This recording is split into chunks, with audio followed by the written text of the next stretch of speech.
porque no solo de pan vive el hombre, sino de toda palabra que sale de la boca de Dios. Esta declaración de Jesús es la que nos motiva y nos convoca diariamente, buscando juntos ser reavivados por su palabra. Hoy nos detenemos en el capítulo 24 del Evangelio según San Mateo y lo hacemos con un espíritu de oración.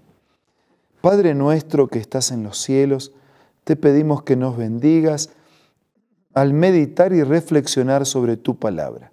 Lo pedimos y lo agradecemos en el nombre de Jesús. Amén. El capítulo 24 y el capítulo 25 de San Mateo hacen una unidad. Se trata del quinto discurso de Jesús y el último discurso de Jesús en este Evangelio según San Mateo. Hoy vamos a estudiar la primera parte de este discurso y mañana complementaremos con la segunda parte.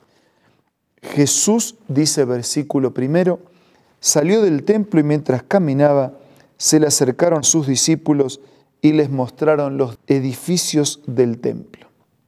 Jesús estaba allí en el monte de los olivos y desde lo alto podía contemplar todo y él dijo, ¿ven todo esto?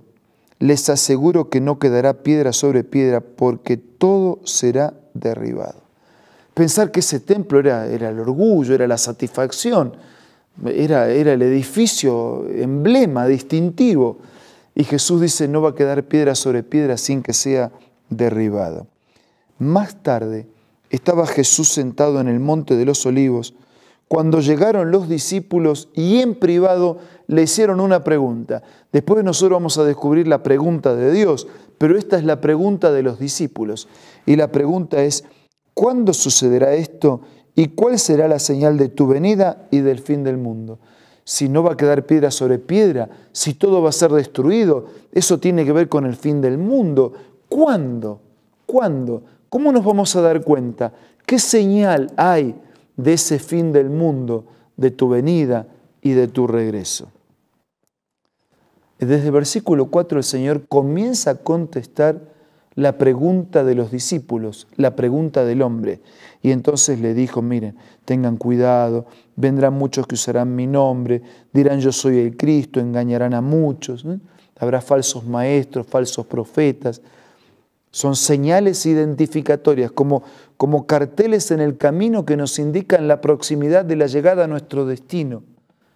En ese tiempo final, previo al fin del mundo y a la venida de Cristo, habrá falsas doctrinas, falsos maestros, falsas enseñanzas. Cuidado, buscan engañar, pero no se dejen engañar. Versículo 6. Oirán de guerras, rumores de guerra, pero procuren no alarmarse. Es necesario que todo esto suceda, pero todavía no es el fin. Guerras y rumores de guerras. Alguien dijo que la historia del mundo, del hombre, es la historia de sus guerras. Siempre hemos estado en conflicto, o peleando o amenazándonos por pelear.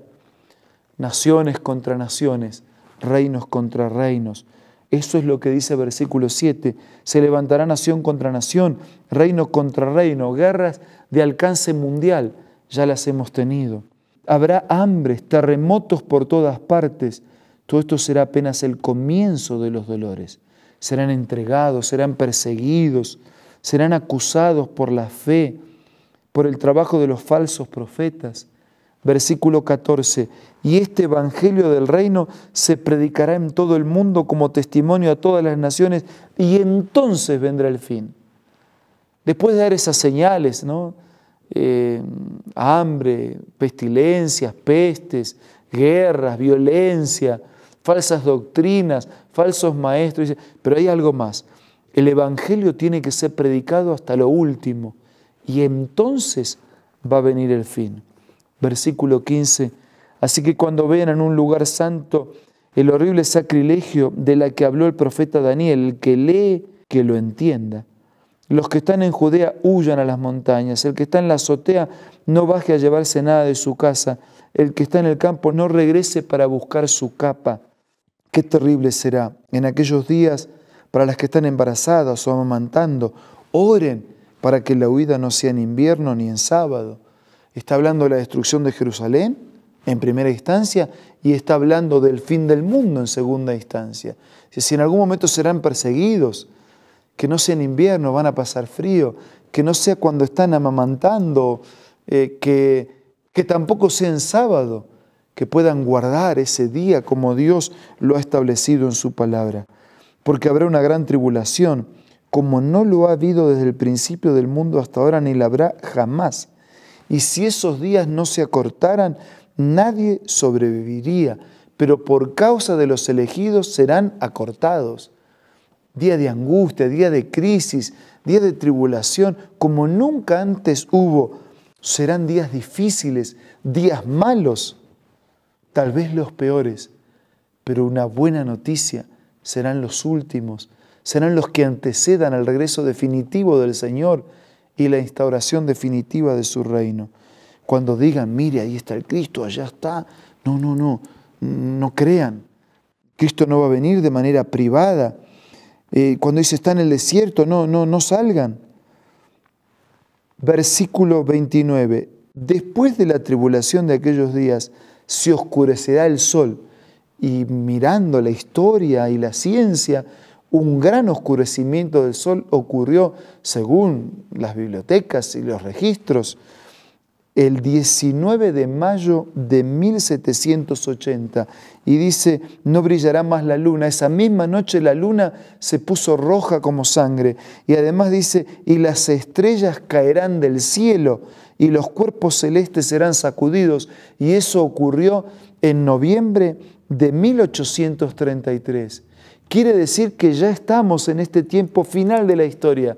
Estos fenómenos de la naturaleza específicos y puntuales ya han ocurrido. La señal del Hijo del Hombre aparecerá en el cielo, se angustiarán todas las razas de la tierra, verán al Hijo del Hombre venir en las nubes. Aprendan de la higuera. Cuando la higuera brota, el verano está cerca. Cuando estas cosas suceden, está cerca el regreso del Señor. Sepan que el tiempo está a las puertas. Desde el versículo 36 hasta el final, se nos dice que el día y la hora nadie la sabe, ni siquiera los ángeles que están en el cielo, ni el Hijo, sino solo el Padre. La venida será como en los días de Noé, vendrá así de imprevisto.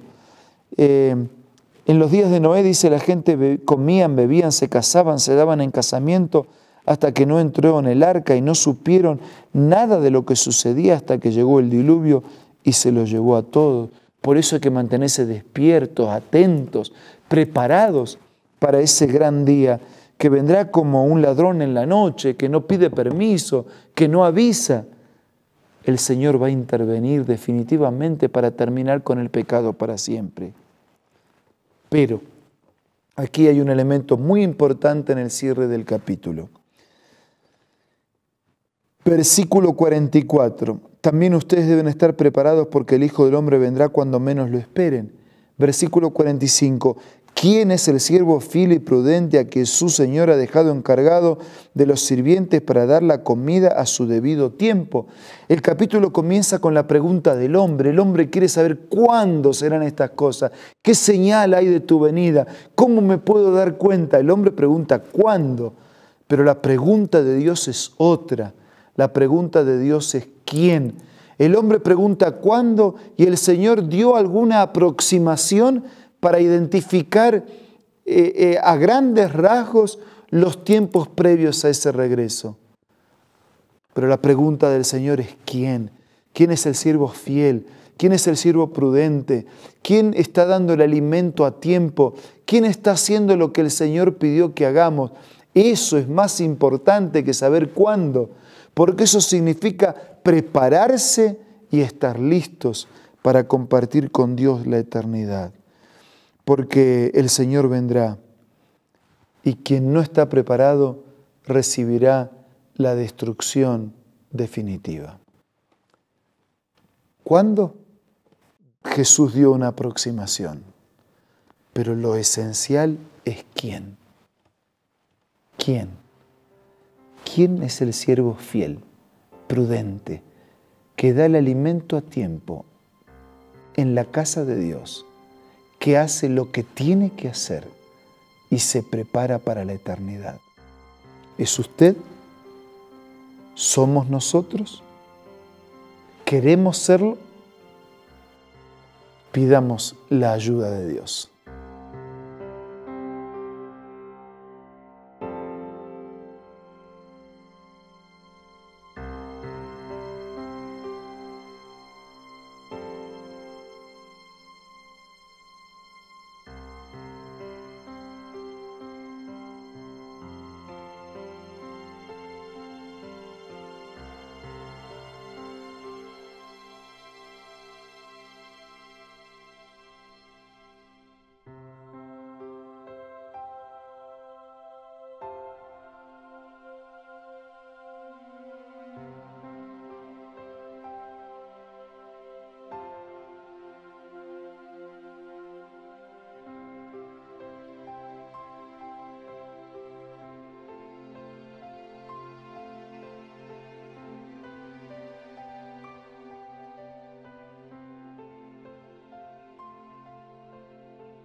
Señor, gracias por mostrarnos a través de este capítulo que vivimos tiempos finales en la historia de la humanidad.